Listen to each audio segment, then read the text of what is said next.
दाऊदपुर bus stand से अंग्रेजी शराब के साथ 4 महिला तस्कर को पुलिस ने किया गिरफ्तार।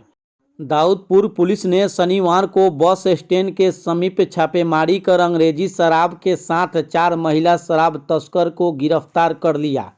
थाना अध्यक्ष को सूचना मिली कि दाऊदपुर रेलवे स्टेशन पर पैसेंजर ट्रेन से उतरने के बाद बस स्टैंड के समीप खड़ी कुछ महिलाएं छपरा जाने के लिए किसी वाहन का इंतजार कर रही है। वे अपने पास मौजूद झोले में अंग्रेजी शराब छिपा कर रखी है। उसके बाद थाना अध्यक्ष के निर्देश पर महिला एसआई, महिला पुलिस टीम व चौकीदार के साथ दाऊदपुर बस स्टैंड पहुंच कर छापेमारी करते हुए ऑटो पकड़ने जा रही 4 संदिग्ध महिलाओं को गिरफ्तार कर लिया। जब उन्हें थाने लाकर उनके झोले की तलाशी ली गई तो उसके अंदर से 180 ml के 140 पीस फ्रूटी व 750 ml के 13 पीस अंग्रेजी शराब बरामद किया गया।